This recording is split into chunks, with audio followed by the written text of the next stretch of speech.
The Florida Blue Florida Classic is back on Saturday, November 22nd, 2025.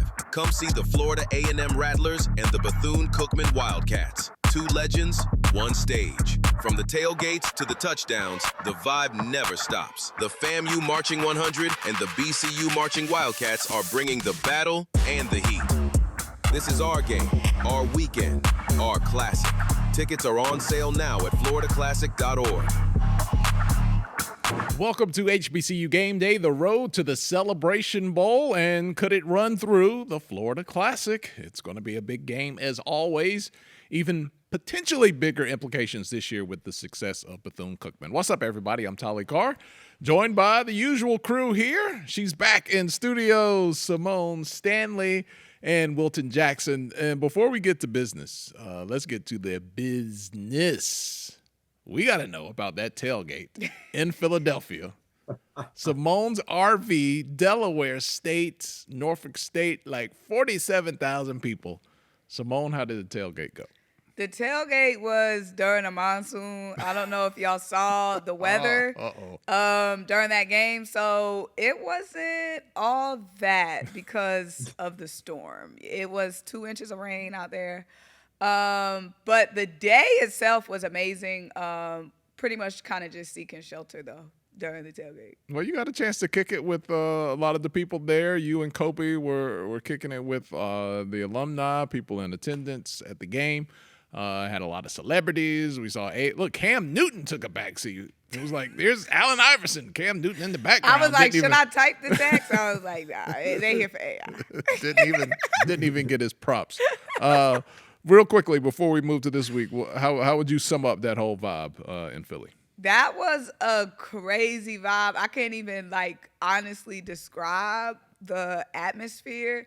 It was nuts. I'm just gonna say that. Obviously, as an Eagles fan, it was like just blackness, Philly, Eagles, football. It was like an ideal experience. Like what I imagined it to be, it was 10, 15 times better than that. Like the stadium was packed. They even had some people in the nosebleed section. At first, I thought they weren't going to sell the upper deck because I thought they would just wanted everybody down. Because usually when these games are NFL stadiums, it's like patchy. You know what I'm saying? Looking like a old beard that needs to be let go.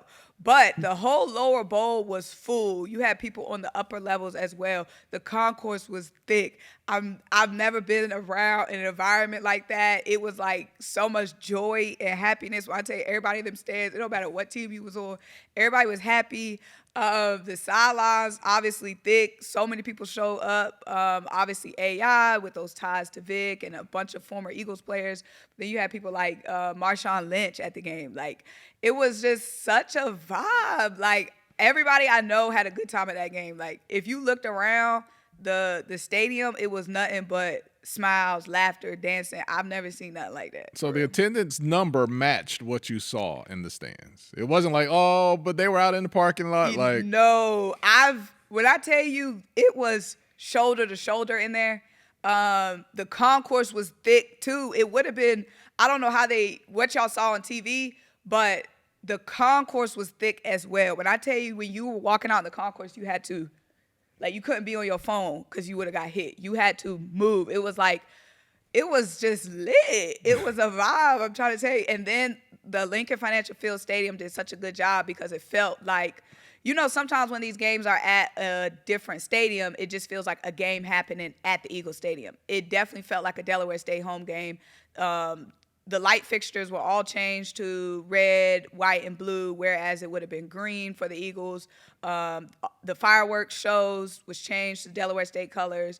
They painted the field. They painted the end zones. They wrapped the bottom of the field fully with Delaware State. So, it really felt like a home game for Delaware State. It didn't feel like it was a game at the Eagles Stadium. All right, we'll get more into the MEAC in just a little bit, but great job. You captured, everything. Even if you were not there, just watching what you put on social media last week was awesome. Wow. Yes, it was. And one more thing before we get started. This may or may not have come from Symone's cookout, but what is this? I just want to know I want Mackenzie Scott to know she was welcome at Symone's cookout. What is this? She is welcome at any cookout. This is the official cookout take home if you need to plate for Mackenzie Scott. Mackenzie, we got you a red cup and blue plates for all that green that you've been dropping on HBCUs. Now, Mackenzie, unfortunately, this plate came from Symone's. Dead wrong. But we're going to fill this plate up with some real food. Dead wrong. Next time we have a lit cookout, and it's going to be Dead for wrong. you, Mackenzie. It's any cookout you want In to a year join. and a half when they come back to Delaware State, if they come back to the link. All right, And I thought the rain was, that's the crazy thing. It was a monsoon and it was still packed out.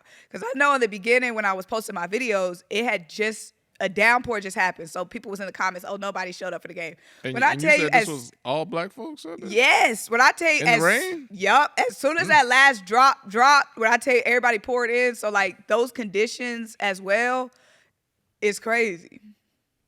All right. They awesome love stuff. Michael Vick and Te'Shaun Jackson for Yeah, sure. and the game was pretty Yeah, good. yeah. It wasn't a dog of a game. So, way to go, guys. We'll get more into that MEAC. Let's get into the SWAC here. Things are getting very interesting. Wilton, as we head into this week, Jackson State, Alabama State, Bethune-Cookman, they're all fighting it out at 4-1, and the tiebreakers are going every which way. Jackson State beat Alabama State. Alabama State beat Bethune. Bethune still has to play Jackson State. And now we have backup quarterbacks stepping to the front after a weekend of yet more injuries, this time Andrew Body. We'll have an update on him in just a second. But let's start with Jackson State, taking on Mississippi Valley State this weekend. Should be a win, right? Like it should be a win, right? We think it should be. But Alabama State is actually where I want to start, so let's do that. They're taking on Texas Southern. And Andrew Body is hurt from last week. He got hurt right before halftime. Another shoulder injury. Texas Southern, don't let the 4-4 fool you. They are in the mix out west as well. This is going to be a tough game. Texas Southern coming off a loss. Alabama State, 2 wins in a row after that loss to Jackson State. And Alabama State is going to be leaning on Te'Shaun Smoot, the backup quarterback who came in for relief of Andrew Body.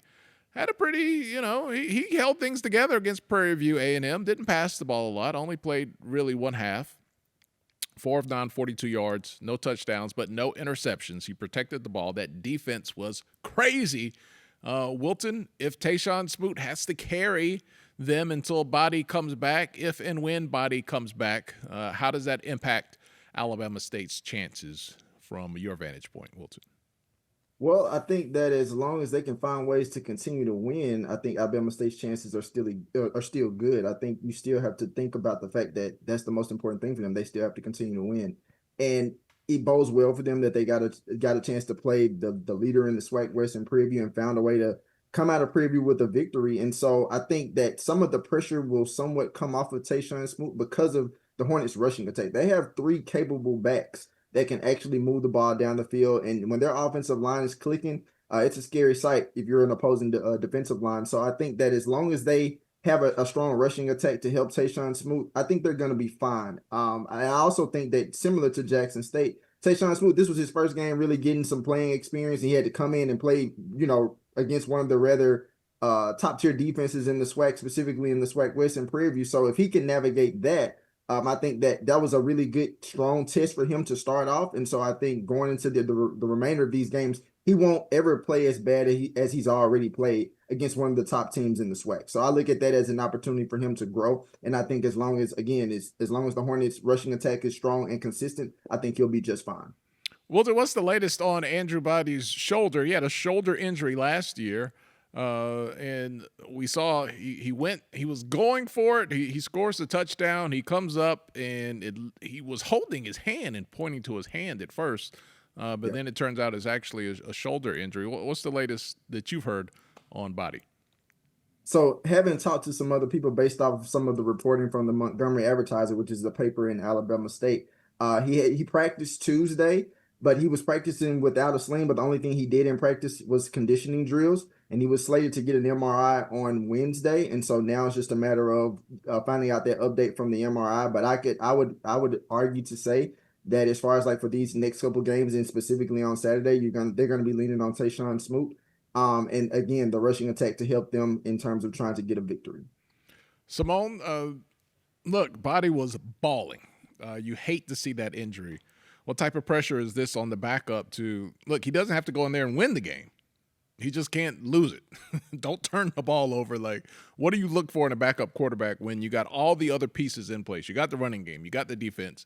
You just need to keep this thing on the rails. Yeah, like you said, just not doing too much, being a game manager, taking what the defense give you. Obviously, Body is so dynamic. He can do so many things. But when you're the backup, you're not trying to do too much because you don't want to be the reason they lose the game. So yeah, just playing it safe. Essentially, it's going to be tough because other teams are going to know you're limited in that area, and you are going to be trying to play it safe. So we're going to see how Alabama State is able to carry the torch. It was good that they were able to close that game out. It was getting close. Prairie View misses that field goal, would have tied it. Yeah. Last play of the game. But they got out of that game with that win, so let's see how they can do going forward. Yeah, and Smoot is a 3-star quarterback, started at Jacksonville State. He's a redshirt freshman now at Alabama State. Wilton, Texas Southern missed an opportunity with Prairie View falling last week, and then Texas Southern came right back, and Chris Dishman is just like, look, man, I've been doing this for a while. You got to bounce back and get ready. But Wilton, they really, really missed a good opportunity last weekend. Tyler, I don't know what happened to Texas Southern. That was not the Texas Southern team that I had been watching throughout this season, and this was a Alcorn team. I've actually told a couple people this week. Jalen Tolbert, Alcorn's quarterback, not saying that he's a bad quarterback, but he's typically more of a runner than a passer. But for whatever reason, his passing game was on full display against Texas Southern, and this was something that I wasn't expecting for Alcorn to do coming into this game against Texas Southern. So I feel like the defense went to sleep. This was just a game where I felt that like Texas Southern could have kind of further closed the gap in between making it Prairie View and Texas Southern versus now it's still open from a standpoint due to the fact that Prairie View lost. Now it's still Prairie View, Texas Southern, and Grambling. So if you're Texas Southern, you absolutely have to have this game against Alabama State. But again, I'm not really sure based off what they did against Alcorn. They laid an egg against Alcorn, and you now have to face an Alabama State team at Alabama State, and they're coming off of a close win, but they're also trying to keep their hopes alive of getting to a SWAC championship. So I don't know, Tolly. Like I definitely have Alabama State winning that game. But if Texas Southern is to win that game, it's definitely going to start with their rushing attack with Athion Renfro, and what he's able to do to get their offense going. And they definitely have to play have a much better performance on defense to slow down the Hornets. Yeah, and Texas Southern lost to Prairie View in the state or the Labor Day Classic to start the year, so they're down one there. All right, let's get to Jackson State. I kind of jumped the gun early in the show, but they're taking on Valley. You see the numbers. You know the names. You understand what's happening here.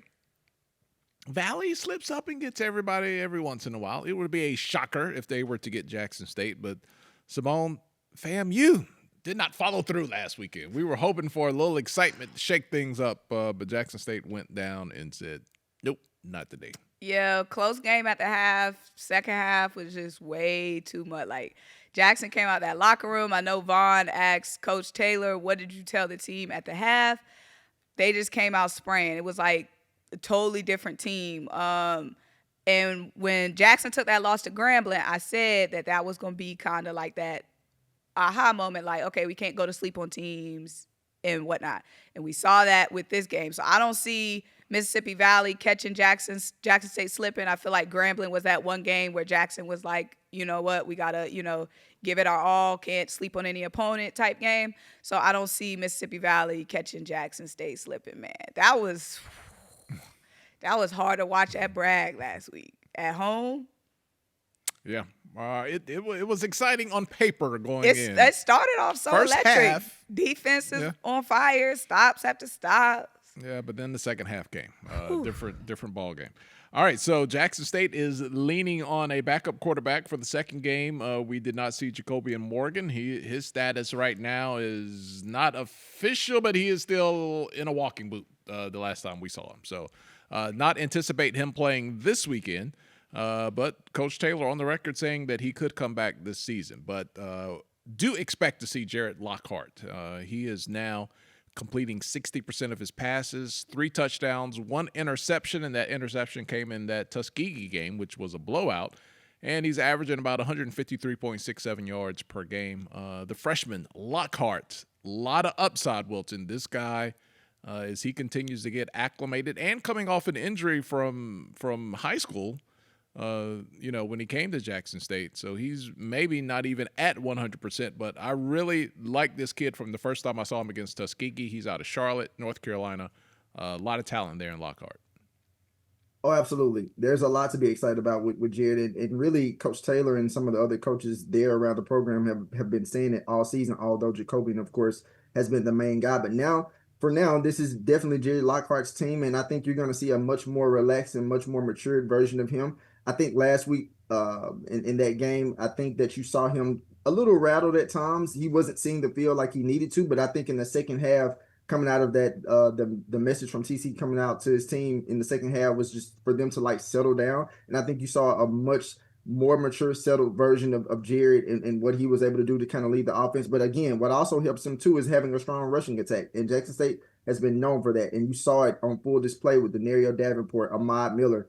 They really got it going and, had their season high in rushing yards this year. So it's just like, if you're Jared Lockhart, you have the talent to be able to make big plays, but I think the biggest thing for him as he continues to mature and grow throughout the remaining games of this season is that you don't always have to look for the big play. I think if you take it, take your time, and build methodical drives for Jackson State, which they typically do through the rushing attack, leading the way, I think Jared is going to be fine. And I think you're going to see a much more relaxed version of him. And when I say relaxed, not necessarily saying not taking the game seriously, but relaxed meaning like the game is coming to him naturally and he feels more comfortable in the pocket. Yeah, big arm. He can get out of the pocket and run as well. Good size. This guy is the real deal and coming to his own. Symone, Bethune-Cookman. It is November. We are just a couple of weeks away from the Florida Classic, so there's always something to look forward to in a Bethune-Cookman season, no matter if they're doing good or bad, because you got the Florida Classic at the end, but they could be balling beyond the Florida Classic, Symone.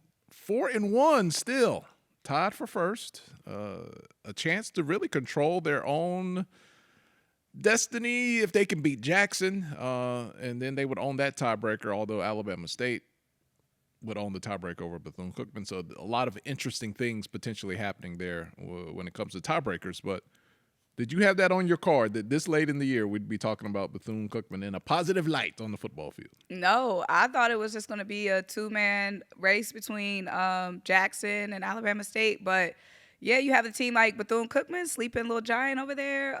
Coach has done a great job when it came to, like, the portal, getting those local players, getting those what was he, ACC? Was he ACC or SEC or PAC? Wherever he came from a Power 5. His program. son came from Cal. And his son was recruiting a bunch of his former teammates and guys that he played with in the Pac-12. So, he's done a great job recruiting, and it just takes a little bit of time sometimes. We've seen a lot of teams bring in new coaches and it pop off first year. But Bethune, they've been getting those wins. So all they have to do is just keep winning, control their own destiny. Wilton, this is a good one because Grambling's not out of the race yet. Texas Southern and Prairie View, we continue to talk about them. Grambling a game behind those guys, but, there's still enough games left to where anything can happen. And Grambling, after, they had a little stretch there where they weren't playing great, but they've started to get things together. So this might be, Alabama State, Texas Southern, Grambling, Bethune-Cookman. I mean, those are the two games to watch this weekend in the SWAC. No, absolutely. This is a Bethune-Cookman team that's not afraid to score, and we've been seeing strong glimpses of that with Cameron Ransom and what he's been able to do with that Wildcats offense. The biggest concern for me when it comes to Bethune-Cookman is, can they stop someone? Can they make enough defensive plays to limit an opposing team from scoring? And I think even with the game that they won last week against Mississippi Valley had no problem scoring against them. I think Valley scored at least 30 points in their loss to Bethune-Cookman. So I think for me, for the Wildcats, they want to continue to add more victories to their total for this season. It starts with, what can they do defensively to slow down Grambling? That means if you're Bethune-Cookman, slowing down Trey Bradford, their running back. Slowing down, obviously, the backup quarterback that's in for Grambling right now. And also just being able to, not only if you're Bethune-Cookman, staying ahead once you get a lead, but maintaining that. But here's an interesting stat I want you guys to think about. Can either one of you all tell me the last time Bethune-Cookman had a winning season? Did not research that.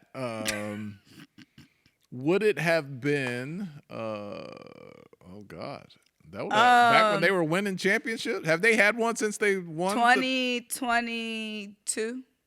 I give you a hint. It was before COVID. 2018. 2016. 2019. 2019. Coach Sims. They were.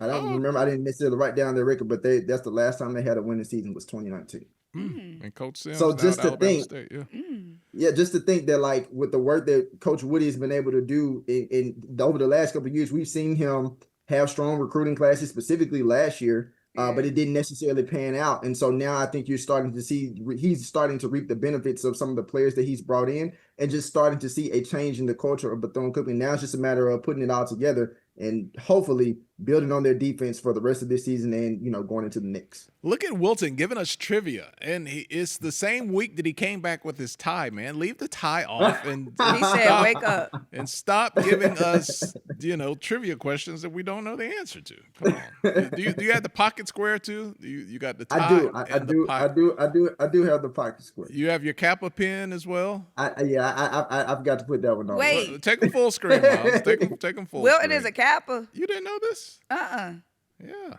That's a noob right there.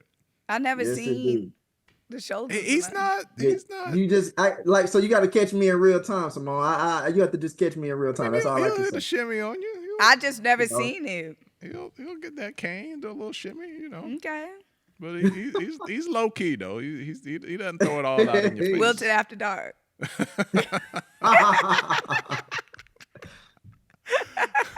All right, Prairie View A&M. They take on Alabama A&M in Huntsville this weekend. I'm doing that game, I think. You think? Yeah. It's Thursday. You should know.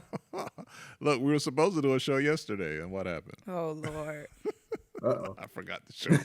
So I think I'm going to be at the game this weekend. I think somebody will pay me. But anyway, Prairie View and Alabama A&M. Prairie View, guys, I don't think that they really have anything to hold their head down about from last week. They didn't play bad. They wanted to win. They could have won. Had a chance to tie it. That was a long field goal at the end. They jumped out to an early lead over Alabama State, but it was just one of those games. It was going to be a tough game. Symone, I don't think they should feel bad about the loss, even though they wanted to get it last week, obviously. Yeah, I mean, of course they're going to feel bad about the loss. They want to win. They still have a chance. Well, it didn't make them look bad. I guess that's what I'm trying to say. It was a highly competitive game between a team with Andrew Body at the helm as one of the top teams in the SWAC. So, that wasn't a bad loss, like you said. Took them down to the wire. What's up with the attendance? What's going on? Because I just heard a lot of people saying, maybe if they had that extra boost, that 12-man, then, in close games like that. Well, Coach said he was going to try to teach them how to be fans. Then they could help fuel that. But he can't coach the football team and the fans. But I think what we're seeing in this Coach Jackson era, Tremaine Jackson era, has been great. Early on, winning record, getting quality wins, taking teams down to the wire. So it's promising in Prairie View. Well, Wilton, they could have used a little help in the stands. It did look a little light out there. Yeah, based off like the a bad beard, like Symone said. That was a patchy beard, for real. But no, from the camera angles, the fans weren't there. But Tolly, I kind of want to add a little something to what you said, that they didn't play bad. They didn't. But if you go back to this game, Cameron Peters, I don't know if you guys really watched this that closely, but he had 4 interceptions. 2 of them wasn't his fault. But 2 of those long ball interceptions, I'm thinking you had no business throwing that ball in double coverage like that. Yeah. So, and granted, we know Prairie View is not a team that typically throws the ball, so they had to, make some plays throughout the air. So, to keep the opposing defense honest in terms of them not being able to just, run the ball every single possession. But I think that as long as Cameron Peters protects the ball, doesn't, throw any ill-advised turnovers or interceptions, for that matter, I think Prairie View is going to be fine. I think the strength of them against Alabama A&M will still be their rushing attack with Chase Bingman, and more so if they are going to pass the ball, make sure you get it to your biggest playmaker in Josiah Rockwell. But more than anything, I really think that they have to take care of the ball for sure, and I think they'll be okay in terms of getting this win. Symone, you ever notice how you try to give somebody just a little compliment, and then Wilton comes through he said, I don't know what y'all was watching, but they played bad. That was not You ain't see good those football. 4 interceptions. Right. I don't know, but did y'all see that? I mean, I'm just saying that, but again, they definitely still had a chance to win. Like with the field goal, they just missed it. But this game maybe doesn't get there if they don't have some of those interceptions. That's all I'm saying. It don't get there. Yeah. Look, keeping it real. Look, he's got the tie. The professor has the tie and the pocket square today. He is not playing any games on that chalkboard. 4 interceptions does not equal a good game. So me and Symone attack the fans and Wilton attack the plays. So there it is. All right, guys, let's look at this schedule real quick. And by look, I mean talk about it. The next 3 games, Jackson has Valley, Bethune-Cookman, Alcorn. Alabama State has Texas Southern, Valley, UAPB. Bethune-Cookman has Grambling, Jackson, FAMU. And throw out the records. It doesn't matter if FAMU's good or bad. It's the Florida Classic. So there's always going to be some extra in that game. Who has the toughest road with all Now 3 Tolly. teams at 4-1? Now Tolly. I mean, who has the toughest road next 3 games? Come on, Bethune, come on. That's what I'm thinking. Graham's not going to be easy. Jackson, obviously. FAMU. If Bethune makes it to the SWAC championship game and wins this division, they will have earned it, Wilton. Oh, absolutely.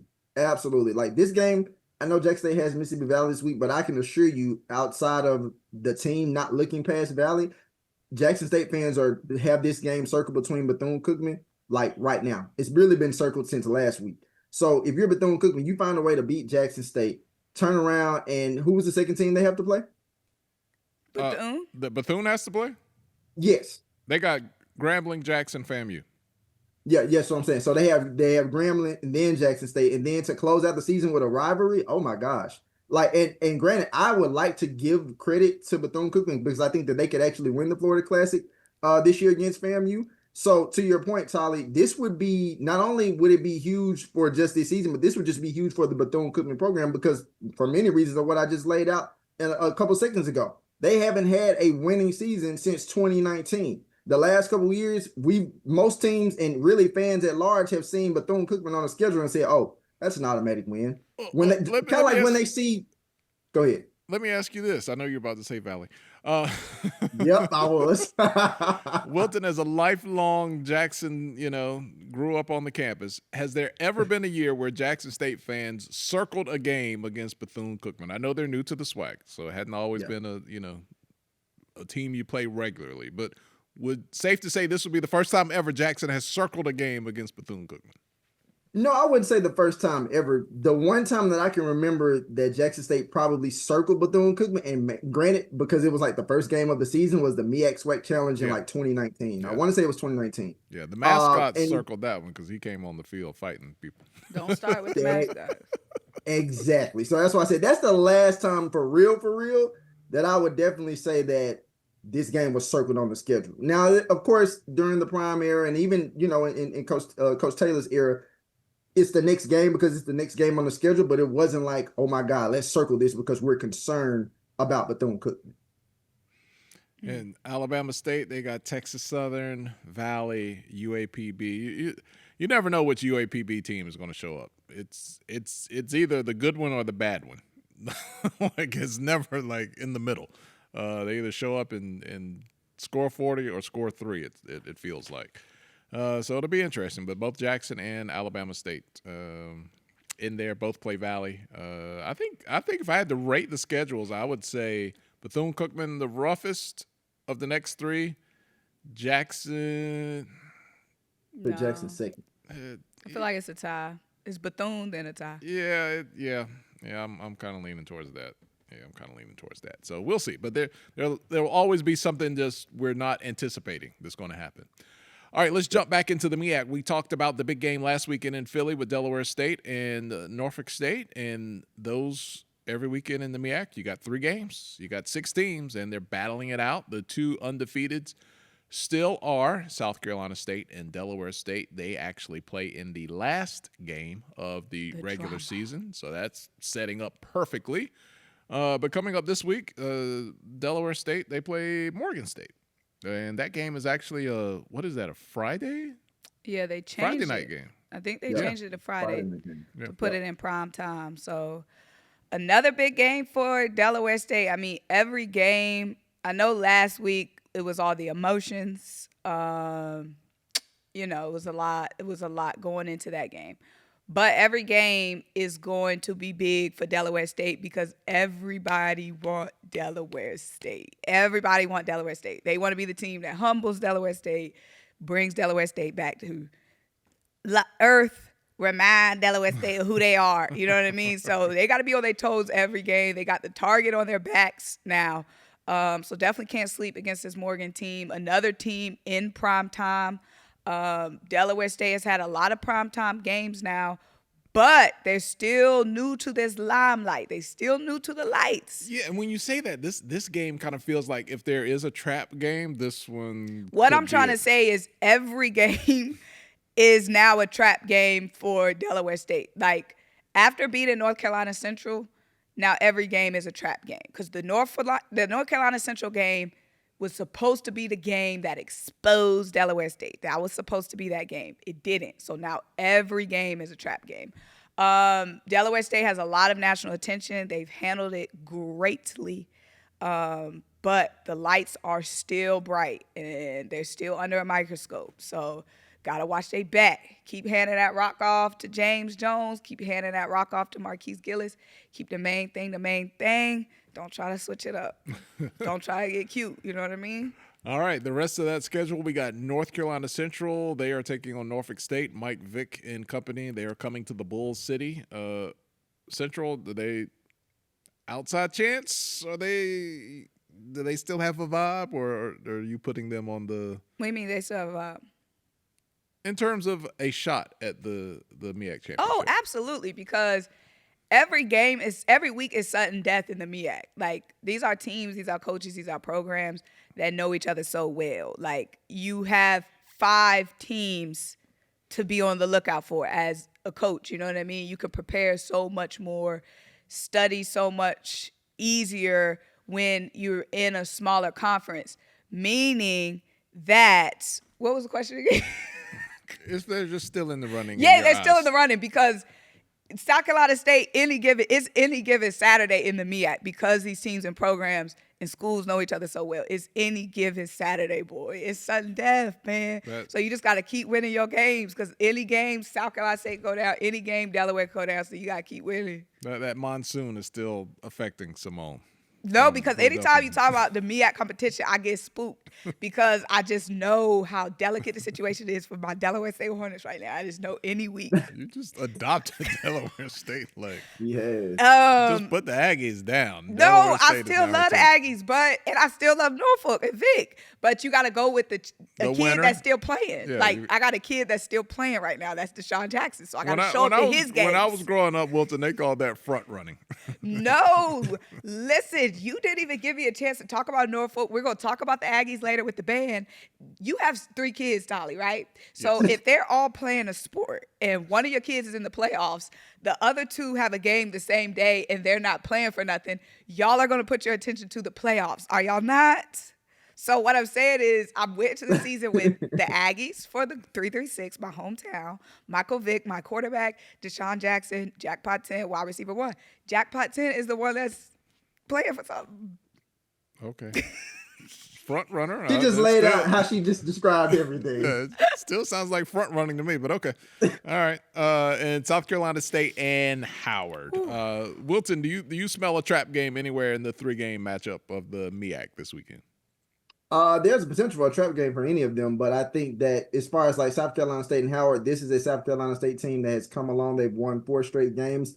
If you know anything about Chennis Berry, this is the time of the year that he typically thrives well. I don't see South Carolina State dropping this game against Howard. And when I tell you the play of William Atkins IV has really changed this team around and the trajectory of where they're going.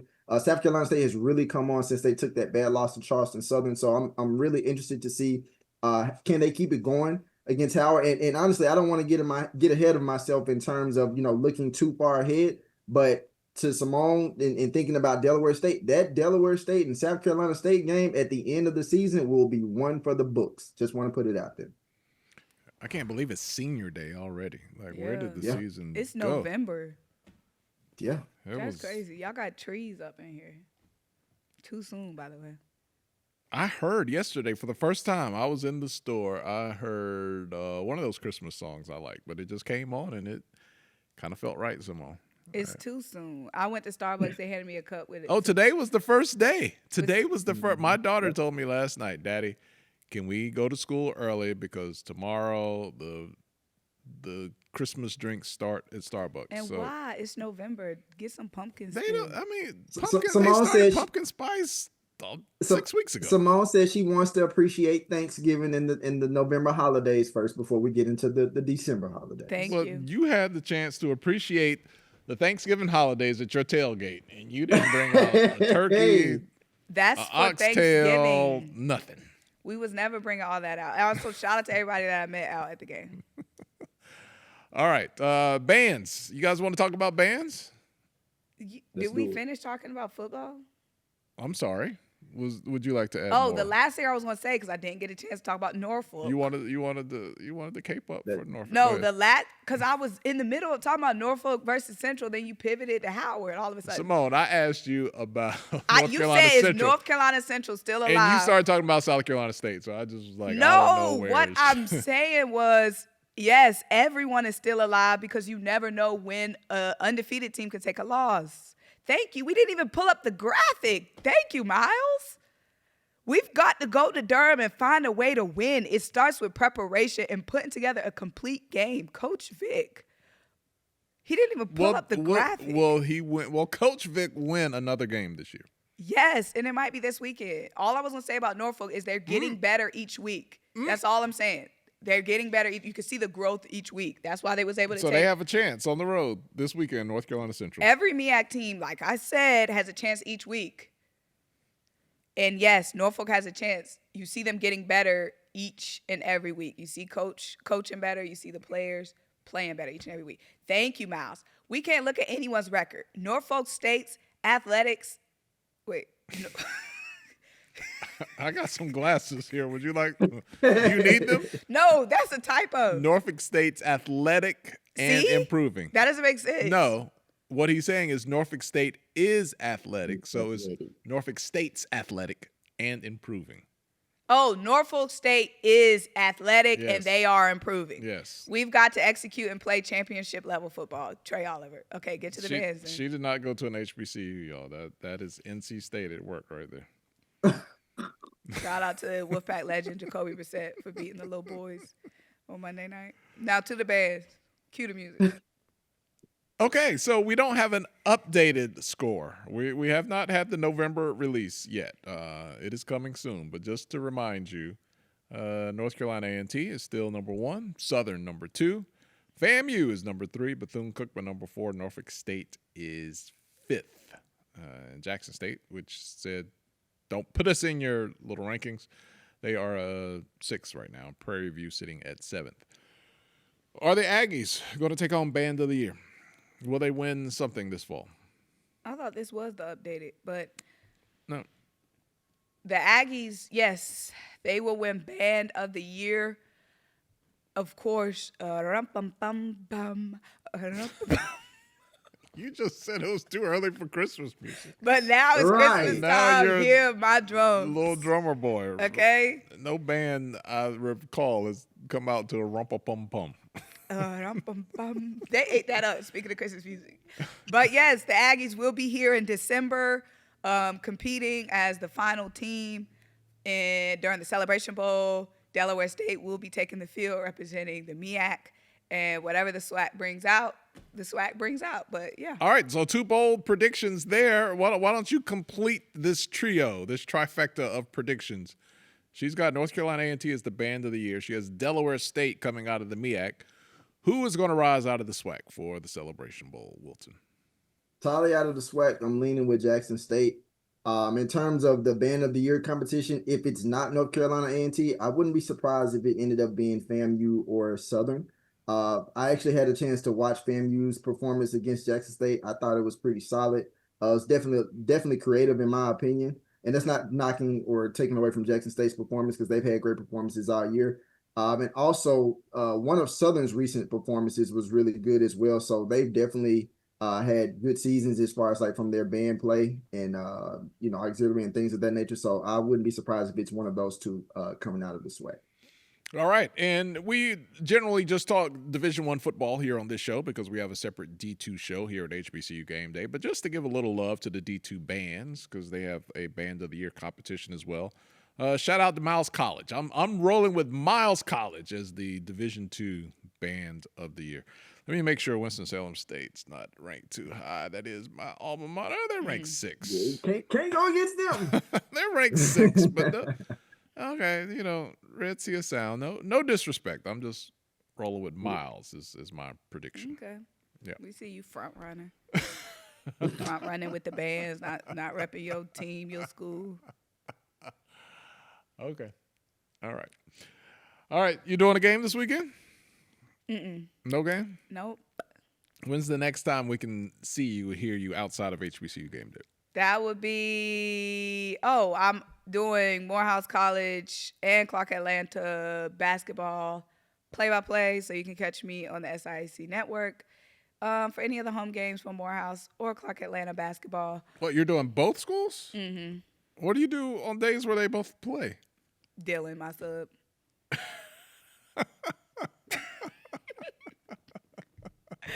So you can catch me on there. First home game for the season opener for Morehouse College Hoops, which it should be a great season. Under Coach Larry Dixon, they open up against Talladega November 11th. And then November 15th, you can catch me on Sideline for SWAC TV. It is Alabama A&M versus FAMU. That's next week. All right, Symone on the move. Wilton, what game are you going to be at? Are you covering the game this weekend, or is there a particular game that you're going to be watching intently? Could be covering Mississippi Valley and Jackson State, but if not, I'll definitely be watching that and watching quite a few of the MEAC games as well. All right, and I am at Alabama A&M versus Prairie View, so the Game Day crew always working. And don't forget, the road to the Celebration Bowl might run through the Florida Classic. Make sure you get your tickets if you have not already. FAMU, Bethune-Cookman, always a lot on the line, but we could have a trip to the SWAC championship potentially if Bethune-Cookman keeps on winning. All right, for Symone and the struggle plate, I'm TC. Mackenzie, we got it for you, baby. We got it for you. Any cookout you want to attend, it's always sitting right Maybe here the Florida for you. Classic. Florida Classic. Mackenzie, you are officially invited. VIP. All right, guys, we will see you next weekend. Enjoy those games, and we'll talk to you soon.